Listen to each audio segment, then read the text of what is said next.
everyone, and welcome to episode 38 of the PhD Life Coach.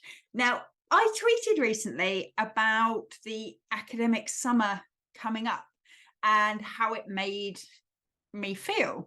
And I got tons of replies to it. Lots of people have a lot of thoughts about academic summers, whether you are a PhD student, whether you are teaching academic, research-oriented academic, whatever it is.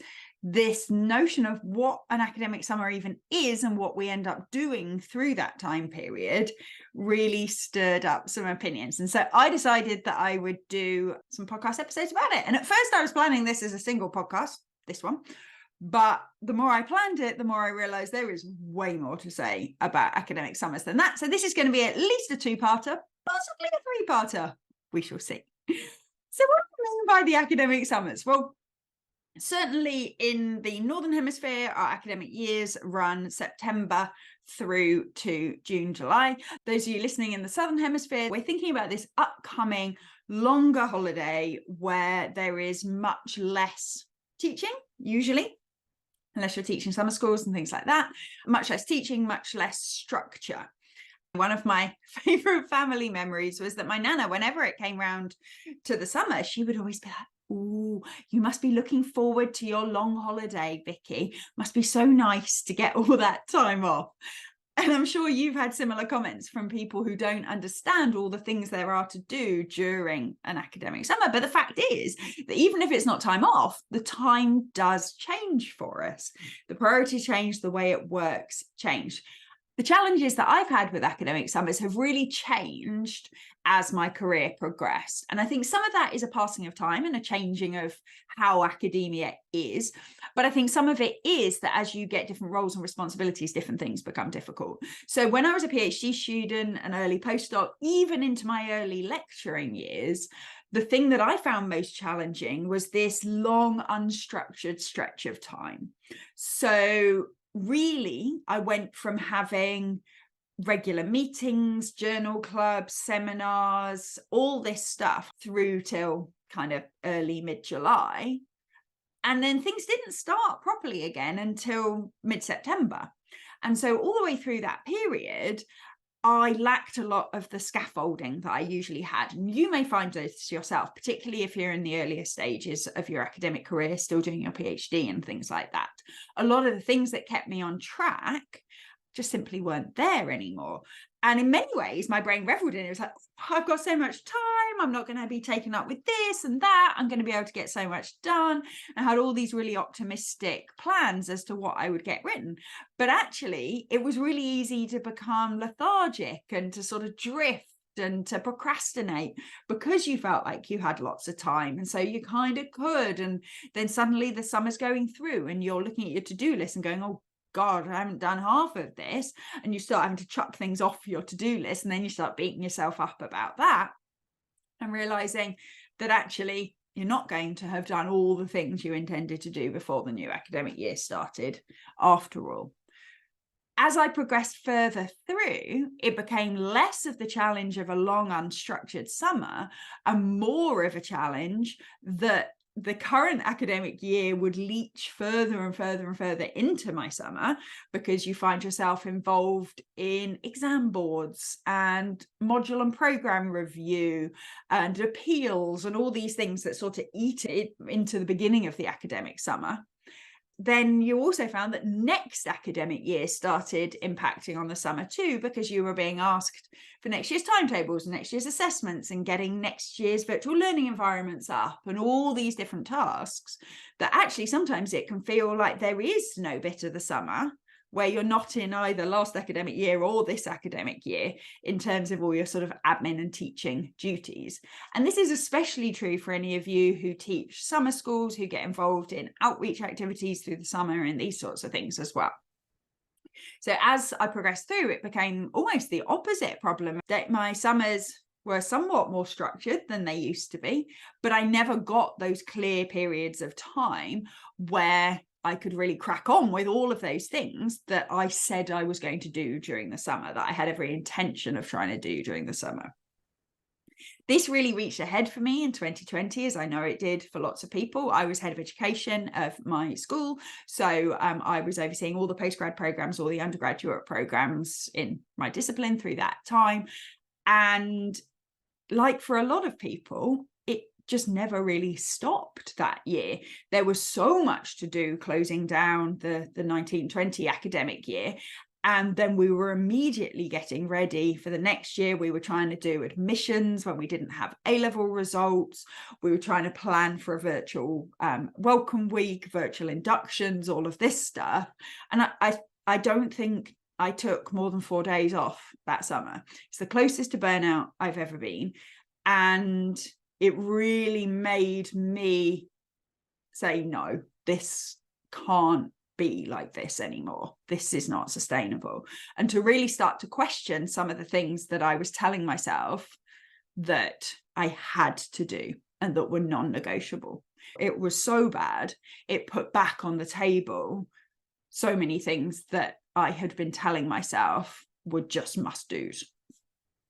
And so that's what this session is really going to be about, is thinking, what things do we need to choose to accept in order to remove some of the kind of pain and frustration around what we think the summer should be and what it's not, and what things are we going to choose to resist because maybe they're not as necessary, as compulsory as we're telling ourselves they are. What I learned more than anything is it doesn't have to feel as bad as that. You know, really, that's the overarching message of everything I do, is that things are tough in the sector. There's nothing wrong with you if you're finding it hard, but we can make decisions about what we focus on and what we tell ourselves that mean that it doesn't have to feel this difficult, that we can reclaim bits of what we want it to be and take ownership over how we feel and how we think during these times. Before I do though, I want to refer you back to one of my old episodes, because before Christmas, I wrote an episode called How to Rest During the Holiday Period. It might surprise you. It might not surprise you to know that it is my least listened to episode. I check all my stats every now and again. How to Be Your Own Best Supervisor, my first ever episode, remains the top one. Highly recommend it. How to Rest Over the Holiday Period is the least listened to episode of all 37 that I've released so far. It's a really good episode. I highly recommend that you go back and listen to it, but think about it in the context of the summer. So whenever I say Christmas, the winter break, translate that to the summer. In that episode, we talk about the importance of making decisions in advance about what you're going to do. We talk about the when am I going to work? What work am I going to do? Where am I going to work? Who am I doing work for? Who am I going to prioritize? Why am I choosing to work? And exactly how I'm going to do it. And we talk each of those through and how important it is to decide those things in advance so that when you're doing them, you can be in the moment, getting the benefit from them rather than telling yourself that you should be doing something else. Because the worst thing about a holiday is if you're not working, but you feel like you should be, or you are working and you feel like you shouldn't be, because then we get the worst of both worlds. We don't get to enjoy the time with our friends and family. We don't get to be productive in the times at work. So if you haven't listened to that one, it's episode 11. Go back and find it. Just delete out Christmas, insert summer, and think about it for your summer break. For this one, though, we're sticking with this idea of acceptance versus resistance. And I'm going to start with acceptance. Why not? Where I see an awful lot of pain coming from in myself and in clients that I work with, other people that I speak to, is in people who are not accepting what summer is and what summer is now for academics. I see so much pain coming from people saying that it should be different to this. We shouldn't have to do as much for last academic year. We shouldn't have to be preparing as early for next academic year. This is a really classic example of how thoughts can be true, but not helpful. I think all of us would agree. I can't imagine people not agreeing that it has got a bit crazy how the 2 years now smushed together and how little time we get in the middle for rest, recuperation, and work that's for our own sort of careers and benefit and that side of things. However, just because it's true doesn't mean that spending lots of time thinking it helps. If we spend loads of time thinking, I should have time to write my research, I shouldn't have to do this, this is such a pointless waste of time, management's taken over, academia shouldn't be like this. If we spend loads of time thinking those thoughts, we end up feeling frustrated, we end up feeling sad, disappointed that we don't get the summers that we think we should have. We end up inducing all these emotions that don't help us get done the things we need to get done, don't make us have a summer that we enjoy. It's not like because we think all that stuff, we go and write loads of papers and ignore it all. We'll talk more about that in the resistance section in a second. But when we're not accepting the world as it is, and we're kind of fighting against it in our heads, but not externally, we just end up making ourselves feel guilty and disappointed and cross. And so my first step that I would really recommend, and as I say, don't worry, I'm not saying just like do as you're told, we're going to get to the resistance bit.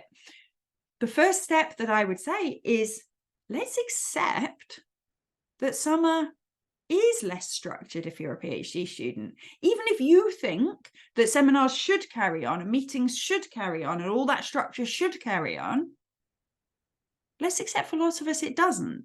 If you're an academic, even if you think that you shouldn't be doing teaching relating activities all the way through to the beginning of August and then starting up again halfway through August, even if you think that that shouldn't be like that, it is in most universities.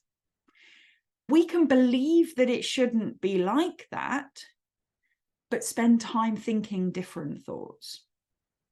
So I'm not going to try and coach you out of the thought that it shouldn't be like that. I think we can keep that thought. I mean, you can try to coach yourself out of it if you want to, reconcile why it's okay the way it is. But sometimes we can just choose to be like, yeah, I believe that it shouldn't be like this. But I also believe that keep banging on about that inside my own head doesn't help me in any way. Because then what we get to do instead is we get to say, okay, what if that's the circumstance here? That's the facts.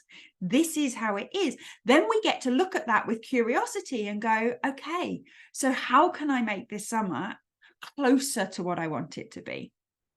How can I do less of that and more of this? How can I enjoy the bits of this that I do get to do?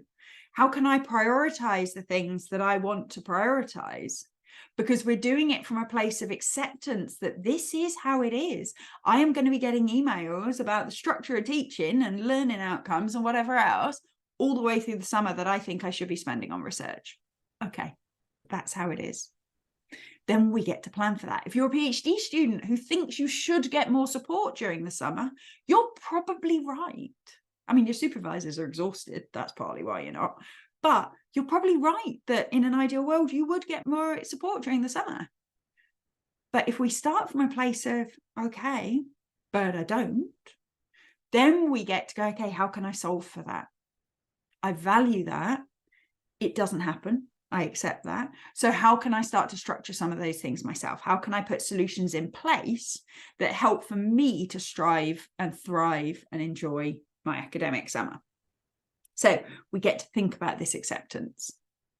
The other element that a lack of acceptance does is I still hear academics, particularly people who've got permanent teaching jobs, saying, I'll get that done in the summer. I'll get that done in the summer. Things will calm down after that. I'll get it done then. Part of accepting that our summers have changed is accepting you're probably not going to get all those things done. I have left academia with a whole bunch of papers that I never wrote, and I'm not going to now. And I think some of them have been on my summer to-do list for probably 10 years, maybe longer. And every summer it was, no, this year it's going to be top. This year I'll get it done. This year I'll get it done. And there is so much freedom in saying, you know what? I'm probably never going to write that project up. Because then you get to take it off your to-do list so you don't feel so guilty about it. You get to decide, actually, I'll write up a quick and dirty blog about it just so that people know roughly what I did and what I found. Won't bother with peer review or anything. Let's just get something out there. You get to make those decisions rather than keep having this delusional to-do list of all these things that you're going to do over the summer that stems from not accepting that the long empty summer is not the long empty summer anymore. We get to make more realistic plans that are compassionate to us, that take into account the environments that we're working in, whether as a PhD student or as a senior academic. We get to make decisions based on what's real and what's best for us within that context. So that's the element to which I think acceptance can be really, really helpful here. I'd also recommend that you check out episode 5 of my podcast, where I talk about how accepting where you are is the first step of getting where you want to be. That goes into this in a lot more detail, and particularly is good for any of you who are struggling with the I should have done this already thoughts. Really pervasive thought, I should have done this before, doesn't help us move forwards because it makes us feel guilty. When we feel guilty, we're much more likely to procrastinate and things like that. So check out that episode 2. The second part of this, though, is about resistance. And this is about the idea that accepting things as they are doesn't mean that we just tolerate everything that our universities throw at us and just do as we're told and give up our hopes and give up what it should be and just, go along with it. That's not what we mean here by acceptance. What we mean is accepting the bits we can't change, but also thinking about the bits that we can either change or resist. One of the questions we can ask ourselves when we're deciding, what could I resist? What could I decide that I'm not doing or that I'm not spending much time on, is really starting to make a list of things that you think you must do this summer. And I want you to list out all the things that you think you want to do, all the things that you think you have to do for your job role, all the things that you think other people expect you to do, and really get that massive list out. And I would really try to work through it and try and identify whether these are things you want to do, that you need to do, that other people say you should do, that you just feel obliged to do, and so on. And we're going to query all of those. Because the truth is, there is no universally accepted rule about what you should do during an academic summer. I'm just starting reading this book on being unreasonable, breaking the rules and making things better by Percy Sedgman. I'm not very far through yet. I'm going to talk to you about it more when I've read more of it. But one of the things she talks about right at the very beginning is how we all think that our beliefs are about what's reasonable are entirely sensible, entirely common sense. And that in actual fact, everybody has different views on what's reasonable. It's not as common sense as we think it is. And if you think about an academic summer, all academics, all PhD students have different perspectives over what are the must-dos over the period of the summer between the 2 academic years. And if we can start to really look at our own assumptions of what we think we have to do through the lens of the fact that other people have completely different perspectives to you on this, then suddenly we can start to query them a little bit, and we can start to say, well, do I have to do that? Maybe I don't have to do that. Does everybody do that? The more I would talk to junior staff when I was a more senior member of staff, and they'd say, oh, I have to do this and I have to do that. And I'd be like, I don't do any of those things. Or, oh yeah, I did that, but I spent like half an hour on it. And they were like, I've spent days on that. I thought it was super important. It's like, oh no, half the staff don't fill it in anyway.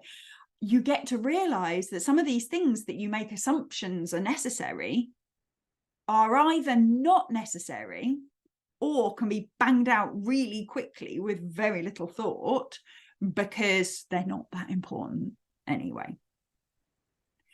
I've got to acknowledge here that this can vary hugely between your level of precarity. It's much harder if you are a temporary member of staff to say, oh, I'm just going to get this done badly. Similarly, it can sometimes be harder for people from minority groups to kind of resist things without it being interpreted as a sort of stronger form of resistance. Somehow we allow white middle-aged men to go, oh no, I don't even do that, I don't know how to do it, and forgive them for it in a way that other groups don't necessarily get forgiven.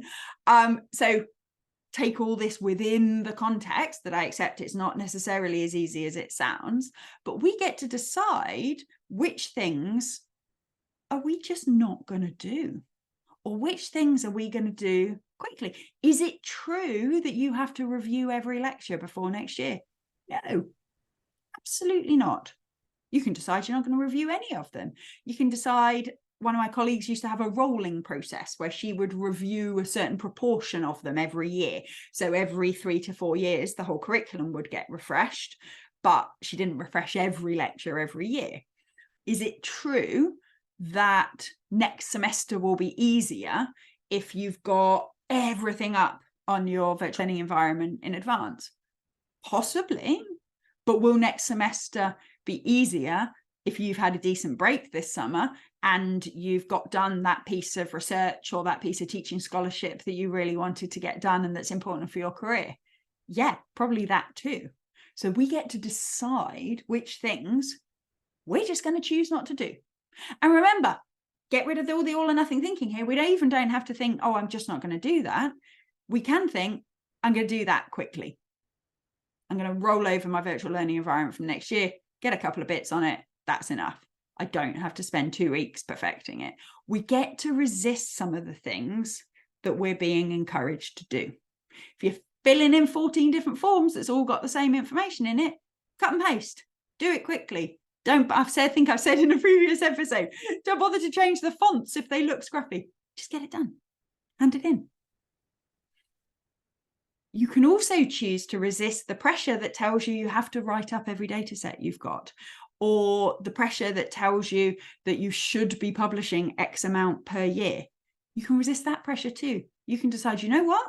Given the management responsibilities I've got, given the teaching responsibilities I've got, there's one bit of writing I'm going to work on, and I'm going to resist the pressure to be working on more than that.